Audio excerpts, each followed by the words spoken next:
And now even that obviously isn't what he's like got under the hood and is probably getting ready to release, as I understand. I don't remember what they called it, 3.4 or 3. Or with it 4.0. I don't remember it, but it had another version. The new version is 3.5 Don't check out ESM. Master. For the love of God, don't check out Master, because you never know what you're gonna get. In my opinion. Sorry, what did you say? The 3.5.0 ESM is the next big version. I don't know if he will call that in the end, though. Right, but I think there's even something else that he's, really been compiling. But ESM is the closest thing to it. No, that's where all the updates are coming, all the work currently. I've been digging through the code there. I'm very interested to how it will use MongoDB for state data. Right. So that's why I say Hyperion for the last couple of months for us ultimately it's been dicey. It took me a while to even figure it out, and then it took me a while to convince him it's a problem. Now I don't know how we're going to get it fixed. He added a tool yesterday based on our slow query situation that will enable you to re-index indexes with more primary shards. You can do that already with Elasticsearch, but he will have a tool that can help you, because you basically need to stop indexing to it, make it read only, then copy it, and then rename it. It's adding shards is hard. Yeah, well, that's on a whole nother level, but 3.6, I think SL Null posted. I remembered seeing like a new version number, and I'm like, okay. So on a side note, I can tell that we currently have the full evaluations. Appeal period is ending today, and we also did the tech reviews just now. And some people are starting to turn off their Hyperion. That's what we saw the most, other than downgrading full to partial. Just altogether turning the Hyperion off. Friendly reminder, you need to also take it out of your BP JSON, and nobody of those people, of those guilds is here right now, so we'll probably make a remark on the governance channel or guild's public channel or whatever. Yeah, you need to also... people dropped out too, right? Yeah. Or shut down shop, whatever you want to call it. Yeah. But what I've found, so I also saw comments about coming back to block production business after October, maybe, because the current transition phase. If you don't have a product, of course, it's difficult to get a score to get into a paid position. But after all the transition, it could be once again interesting for especially DevOps engineers, right? And those people running a product on chain. Well, hopefully all the processes will be at least relayed. I know we're still waiting. I don't know how long we're going to wait, but the whole infrastructure as a service model. I'm still waiting for info on that.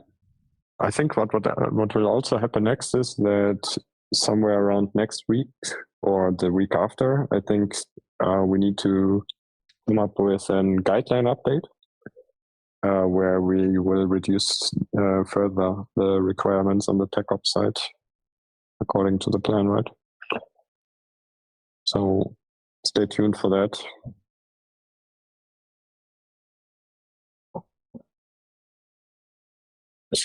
Okay, I think it was also, there was another talking point for today, as suggested by others.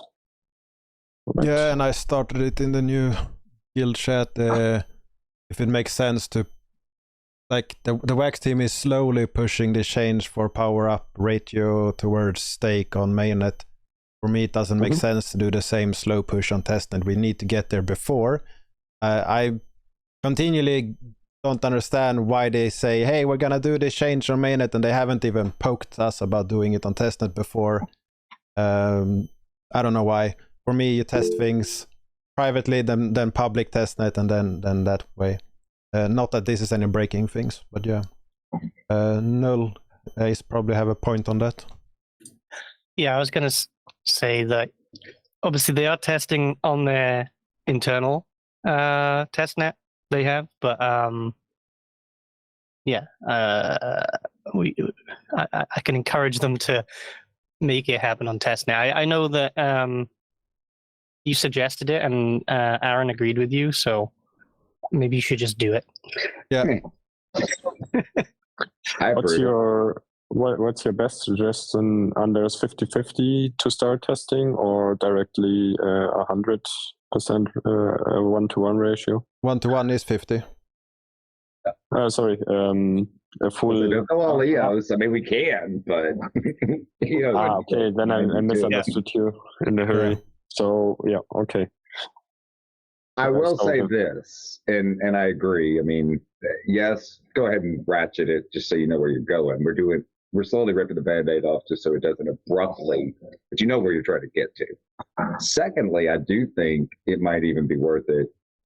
And the mathematics makes my head hurt, but put the chain under pressure to make it that testnet, like even jungle. I mean, we crank shit up to try to just confuse it almost to make at least you're going to get an experience that's closer. Because even if you crank it 1-to-1, ain't nobody using testnet. You can stake 100 big wax and probably still rip the snot out of it. Not a chance on mainnet. So, number one, yes, go ahead and ratchet it down. If anything, you're not even going to see the effects until you get it higher, because testnet isn't under pressure. But even secondly, if you really want to test it, you need to force people into the same situation that you're going to get on mainnet as close as possible. And without the load, it's hard. I guess we could spin up the old jungle gun scripts we used to mass before. But then again, those were kind of special. I don't know what type of actions we should go for. I guess just adding more actions is whatever we need to do. Just using CPU in theory, but I mean, and like I said, I don't know all the math. Obviously, there may be some other ramifications, but I like block time effort type of thing. You know what I mean? Just to put pressure to force it to be more like what people would see on mainnet. Or even, fine, go 75-25, right? Make it more. Nah, bro, you're paying power up.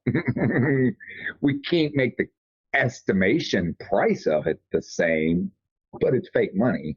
But at least you can trigger power up as opposed to staking, just taking care of it. You know what I mean? In my opinion. I would not do not fire Z missiles at the Z testnet just to put it under pressure, though. It would be fun, though. See what happens. That's not particularly what I meant by that. Please, then my state history, then my Hyperion is just going to get worse. How much work is it to implement this change, Anders? It's not a lot of work. You just need to do it and monitor things. But I also have a contract update that I need to do. I waited until all of this was done for it. System contracts is rougher to update because if something goes wrong, it's annoying. But so far, hasn't been any issues. So that sounds like we can implement it and then go on to test it under load. Yeah, and you can also reverse it, so. Yeah, it's just parameters. And you have God mode, or there's a couple people with God mode, right? Yeah. Well, what results are we expecting or looking at? What happens with staked resources after you do this? Okay. On on mainnet, the effect will be that there will be more resources for power up, so power up will likely be cheaper. Right. It's going to be hard to use it as like a estimation tool. CPU renting will be more expensive, and that's why Mike is not happy about this change. Yeah, Other Mike. we talked about it. Shall we establish any kind of benchmark, or shall we benchmark any standard user behavior with before and after, or what? It would be very good to do that. I don't know if it's necessary. We can look at. We have a benchmark. They minted a lot of NFTs. That was a long time ago, though. We could run some script to just do something. Token transfer, maybe. They're so small and easy to do. Yeah, it doesn't cost much, but still interesting to see how it impacts, how it is impacted. Please don't fire the cannons. I'm loading. I will wait until Friday, don't worry. It is permanently going to be smashed into the chain. It's just always a bump that everybody has to run over. The point is CPU usage, not number of transactions. In my mind, I would way rather see a prime meridian calculation just snowball up a bunch of CPU and it be one transaction versus firing the cannons, in my opinion. I don't know. I mean, maybe I'm not smart enough, but it sounds logical. So maybe we have like 2 test cases. What happens under low CPU load when we perform many transactions, and what happens with a lot of CPU usage? So the one with and without. Or how much RAM requirement can we push in 10 minutes?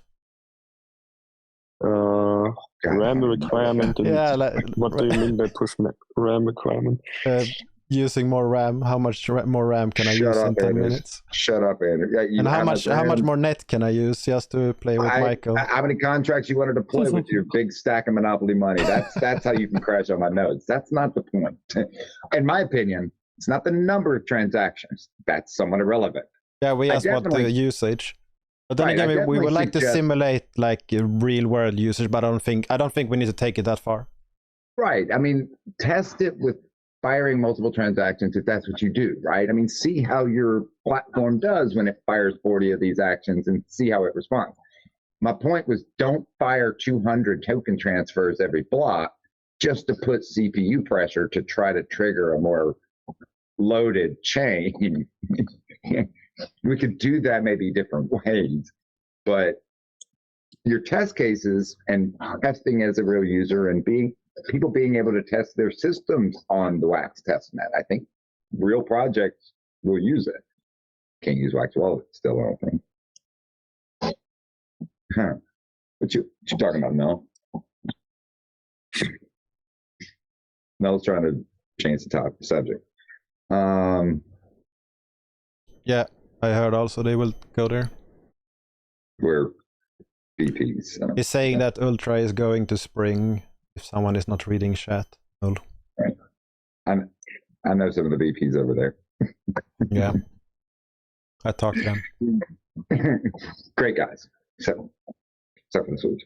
Anyway, my point is, yes, I definitely if I were driving the bus, which I'm not, if this is a Swedish bus, like the Venga Boys party bus, but rednecks. You're right, it'd be tractors. Tractors and hay bales would be my Swedish testnet mafia. Right. I would say definitely go 1-to-1. Rip it, let it go. That's where you're trying to go. You can get a bearing on, I mean, I think the supplies and stuff are all the same. So benchmark it, see what it looks like at 1-to-1. But in my opinion, if you really want people to test it and be able to trigger what it's going to trigger, somebody might want to set like a script that just calculates prime meridians for about 100 milliseconds and throw a big old stack of steak or power up or something at it and just put that CPU pressure. Otherwise, people aren't ever going to trigger power up normally. You know what I mean? Would it make sense to have an account and you stake, I don't know, 100 wax and then see how many NFTs you can mint and then do the upgrade and then try again on a new account, see how many NFTs you can mint? I mean, it's not a full test because the load is not the same on mainnet and everything, but you might see if it has any effect or has the effect it should have. But I don't know if it's actually a good test considering how leeway work and how much the network is used. Well, and that's why I'm like, I mean, I don't think you're ever going to get any like solid numbers out of it. The only solid number you might trust is you put it 1-to-1. Look, that's where we're going.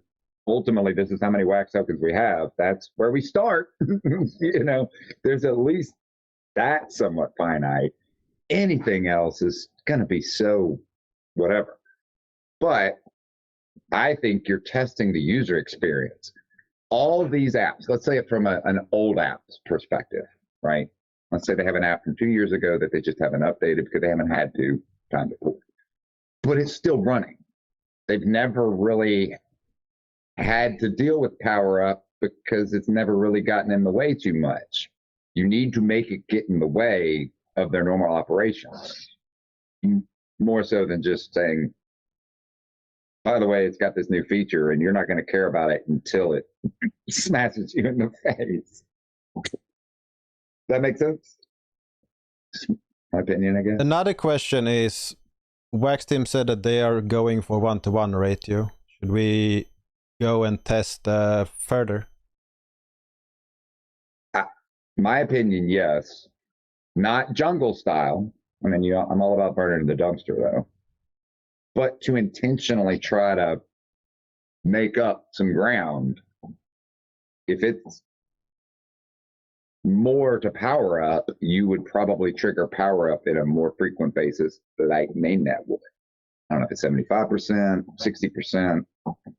My vote would be, keep going up until you find something that's close to what mainnet tends to be triggering at 1-to-1. Yeah.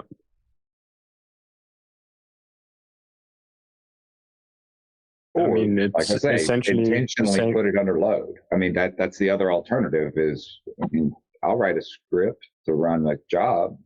I can't write the contract. So what makes sense in my mind is now we change the parameters and then we want to test it anyways. And then what we can do is change the parameter again and then test the same test case again, right? So if you Null is saying that we should break everything because he also have nodes on testnet now and he wants to see how they perform. I think you should break it on testnet. He's a perfect example then. Yeah. No, but the goal is not to break anything. The goal is to test what happens, and it should be tested before mainnet. Correct. I definitely would do what we plan to do, but I would even take it and try to stress it a little further because we see it all the time. Testnet doesn't accurately represent mainnet's load, and this is really calculated off of CPU.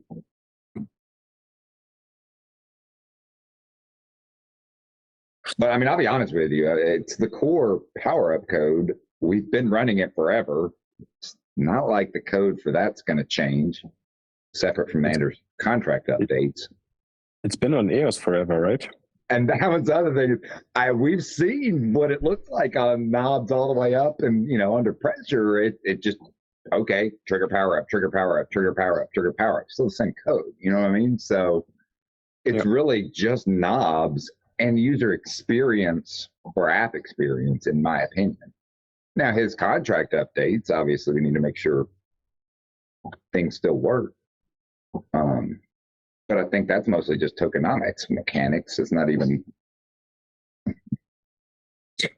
I think it's a well-known pattern and behavior to any customer. You click a button, sign a transaction, your wallet pops up, and then it says sign this transaction with a fee of blah blah blah, and that's it, right? That's the expected behavior mostly, or overall, not necessarily on Antelope, but to a native Web3 customer.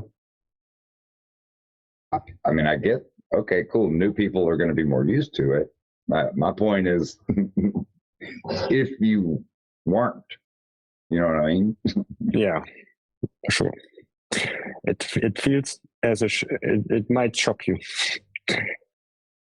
Well, especially if it's got unique policies, let's put it that way, that some things act differently than other contracts in regards to power up.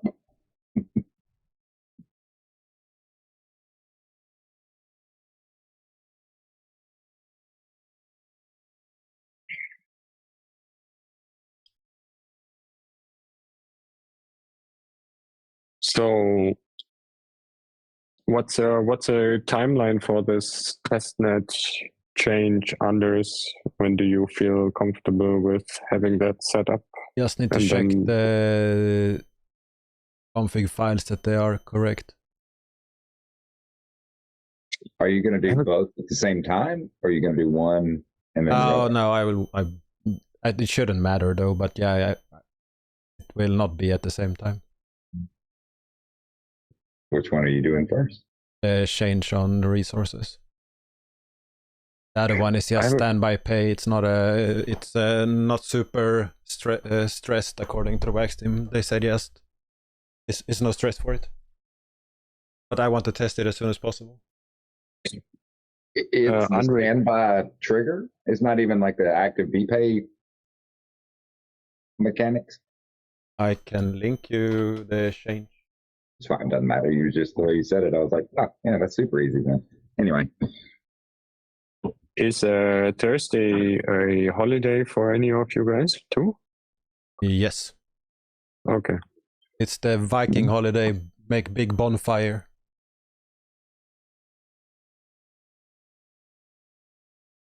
Why would, no, I don't think it's one in the States here, is it? 1st of May, isn't? Okay. In Germany, it's ironically, it's the day of the work, the day of labor. We have a Labor Day to celebrate laborers, but that's September.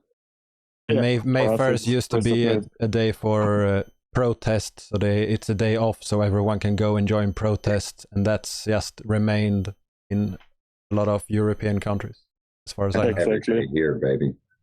But on Greece is awful on last of time. April, the day before, we have Valborg in Sweden. I think you have it in Germany also, where you create big bonfires and everyone go around the big bonfire basically and drink alcohol. Oh, we do that on Eastern mostly, the big bonfire thing. Oh, we have a separate thing for it.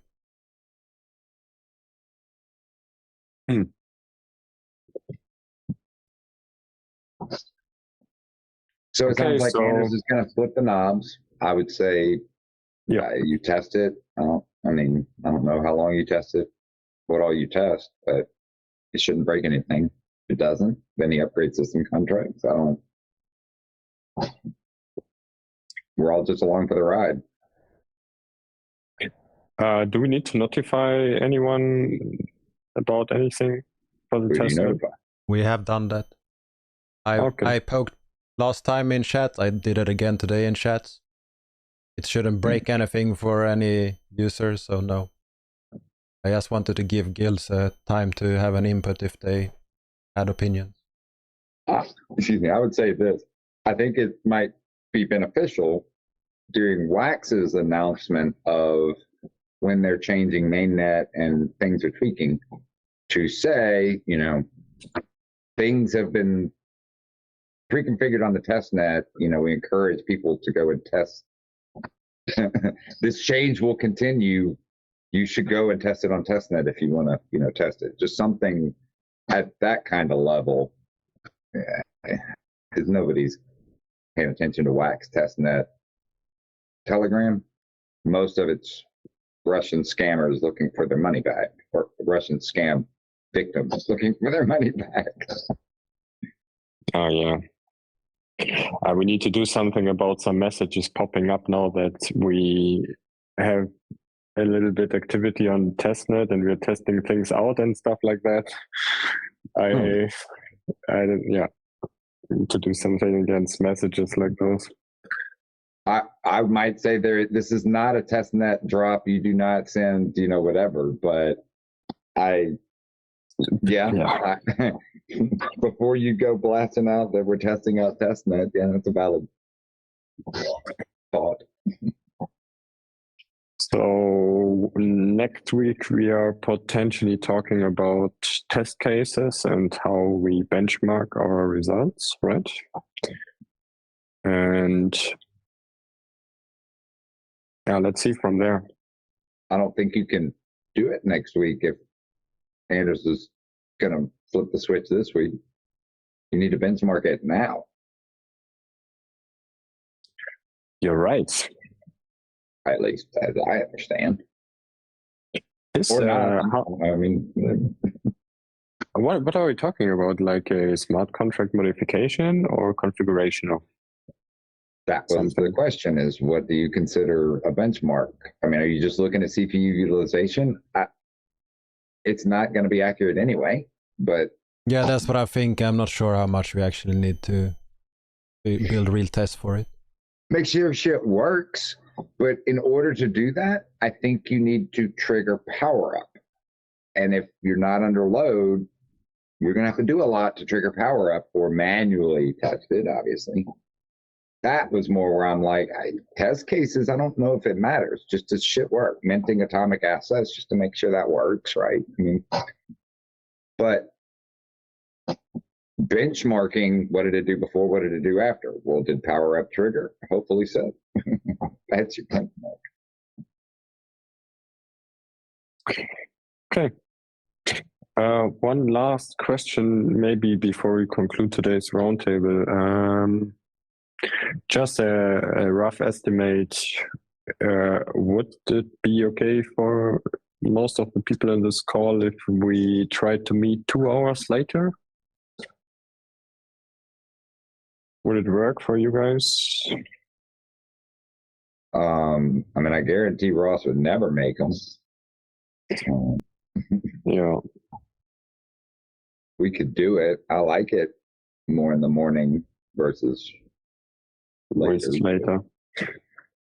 For me, it's also a good spot in the day, good time of the day.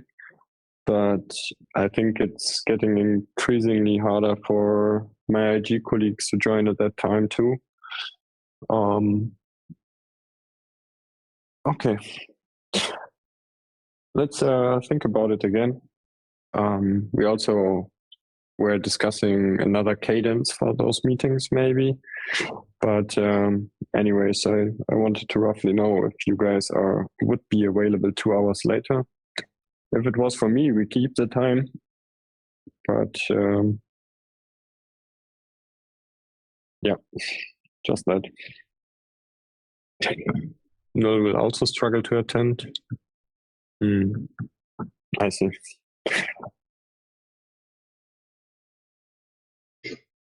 I'm in Eastern. I'm kind of in that sweet spot that as long as you don't schedule it on the other side.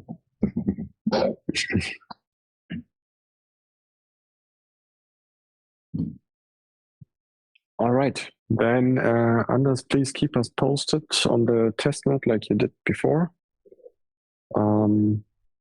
Let's see. To join forces and make this change on testnet and test it. And yeah, curious to hear then next week what the outcome was. And once it's done, let us know so I can also test it then. Other than that, let's conclude for today. Thanks everyone, and have a great Tuesday. Peace. and talk to you in a week.